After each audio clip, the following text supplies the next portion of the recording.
What is hell?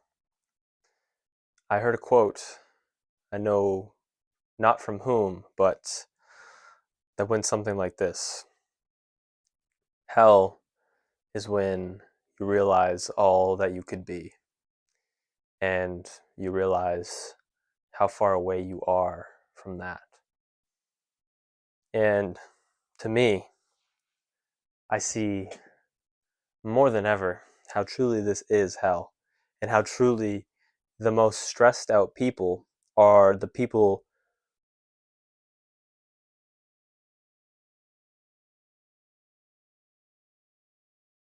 who see themselves in the brightest lights, who see themselves as having so much more to bring to the table than they currently are, that they see themselves having a potential that they have not tapped into, a potential that is within their grasp, but they simply are not grasping it. And the quote that reminded me of that quote was something along the lines of, the most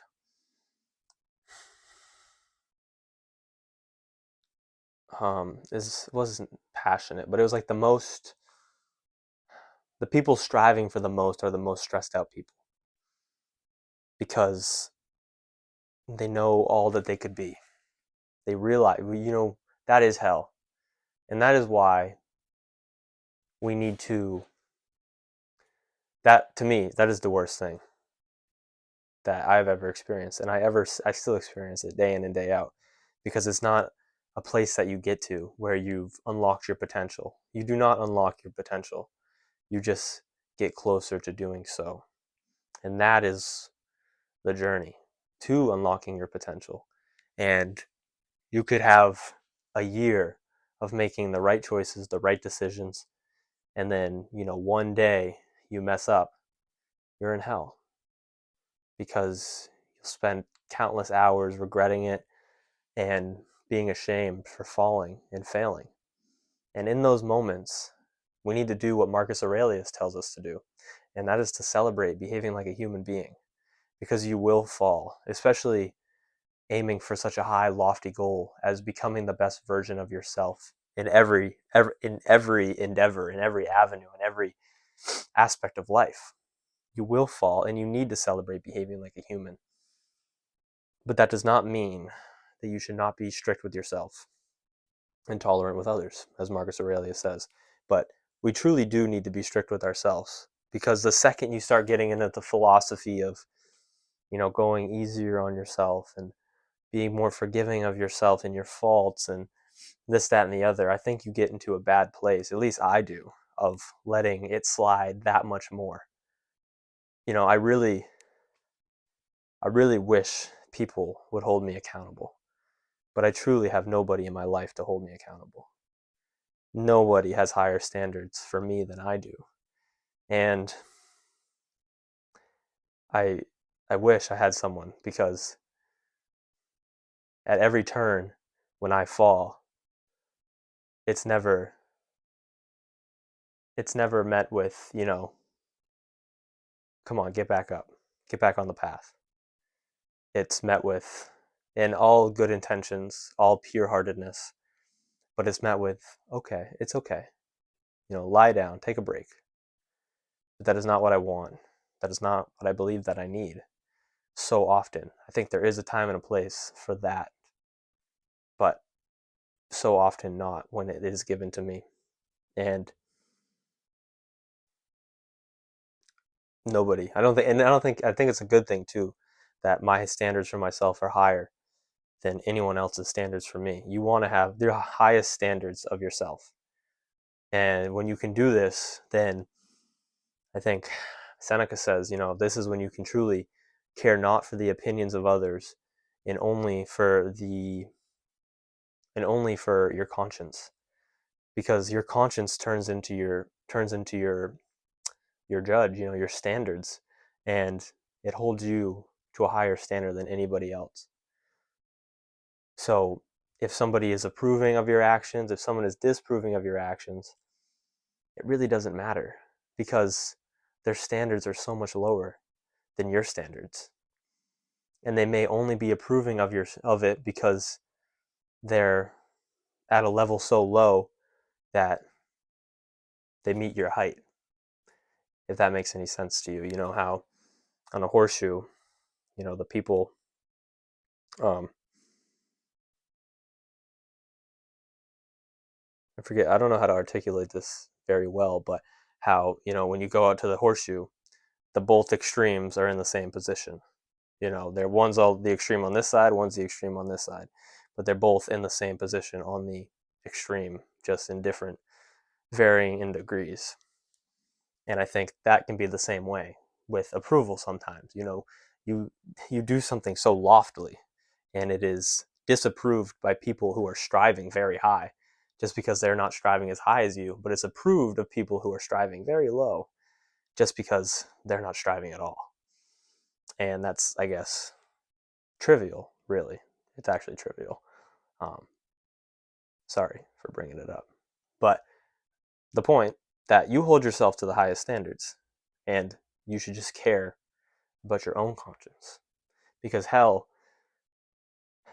is when, as just stated, when you're not living up to what you could be. And when you start letting other people diminish your standards, that doesn't make it any better. It just makes it worse.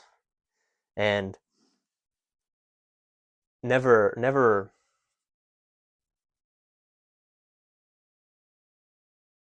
be annoyed by the shame you feel for an action that you should not be taking, because that is the only good thing about your vice, is the shame that you feel for embarking upon it. And when you start to lose shame for negative actions, for things that are diminishing you, then you are truly in bad health, and you need to put yourself in the mindset you used to be in, where this action was shameful, because it is shameful, and you should not be partaking in it. And now I think I should bring this up because I'm getting into the territory of suppressing oneself.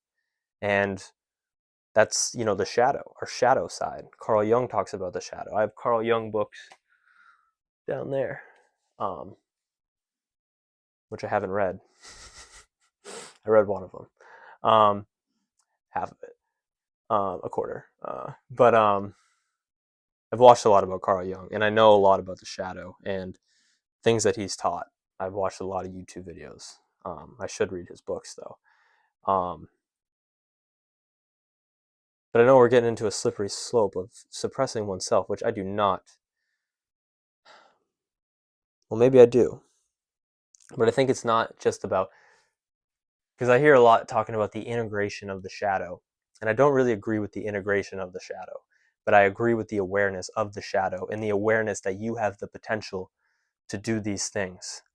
You should not sit on your high and mighty, well, because the awareness is crucial, because you cannot sit on your high and mighty horse all prideful, saying, look at these people giving into things that don't even tempt me, because that is not true. The worst atrocity ever committed could have been committed by any human being, and the realization of that will humble you. But so many people are virtuoso. That's not the right word, I don't think. So many people, though, are self-virtuous, self-righteous. That's a better word. Self-righteous in their morality, and these are the most dangerous people. These are the people who commit atrocities because they think they're not capable of committing atrocities. In their own self-righteousness, in their own peace, love, kindness, no war, only love, this, that, and the other, they'll say they'd kill Hitler as a baby. Like, what are you saying? Do you not see how you are capable of the same atrocities? And it's time and time again, you'll see it. Those people who think that they are so self-righteous, especially in this day and age, like the liberals. Actually, I'm not too political, so I don't want to take that back. But there is the people I'm not political at all, so I take back my liberal statement. But the people who just seem like everyone is just, these people are just pure evil and they're horrible and they're bad human beings. These are the same people that would kill Hitler as a baby, that would kill um, Genghis Khan as a baby, would kill all these conquerors as babies before they ever did a wrong. Is that not? Are you not just like them? And it's only these people who think that they do not hold the capacity to do harm that are the ones you got to watch out for, because in their own self-righteousness they will commit atrocities. And that's why awareness of the shadow is paramount. And that's why we do not suppress your shadow, but do not implement it into your life. Just because your shadow is super lustful doesn't mean you should walk around saying I'm embracing my shadow and, being very lustful. Just because you have a tendency to anger doesn't mean that you should walk around embracing your shadow. But you should be aware of it, and you should realize that when other people give in to that which you are capable of, that is not met with hatred for them. If anything, it's met with pity. It's met with, I remember when I gave in. I remember when I almost gave in. I don't blame you. It's hard sometimes. I'm sure that's what you would hope people said to you when you accidentally gave in to those shadow urges you've suppressed thousands of times. But, not a lot of sleep, stressful day, this, that, and the other piles up, and you give into a shadow thing. And I'm sure, as like I was saying earlier, you want to hold yourself to a high standard. You want someone, and you and yourself, and you want someone else to come in and say, hey, not cool. You're not a horrible person, but not cool. You don't do that. Get back on path. And you want yourself to say that as well. But you also want to have the realization that the shadow is a part of you and it's a part of everybody.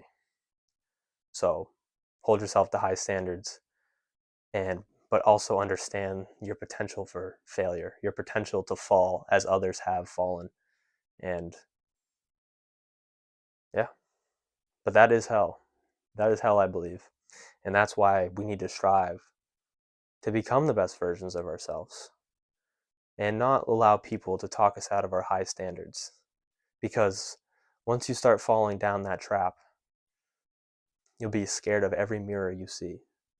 For what looks back at you, is falling shorter than that which it could be striving towards or could be becoming.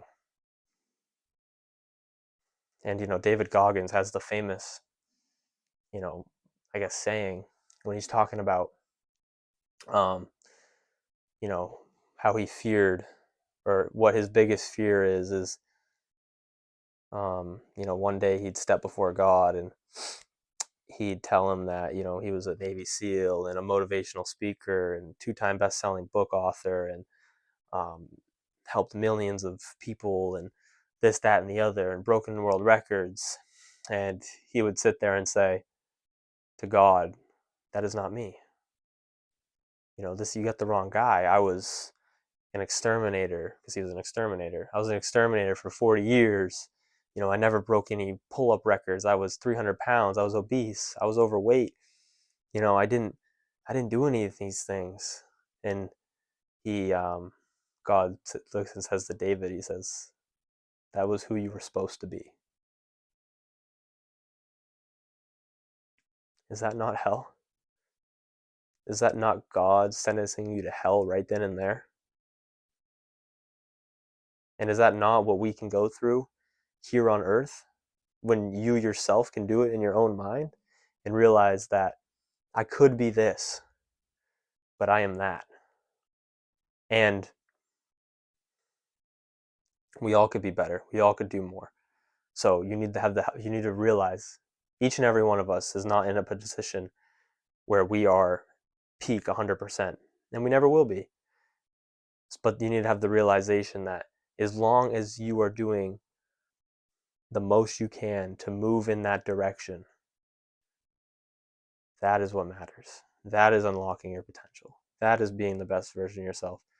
That is not being content with a hell on earth and making earth a paradise, making earth an amazing thing to experience because you are becoming that which you are meant to become, and not settling for a hell of low standards and justifying shameful actions.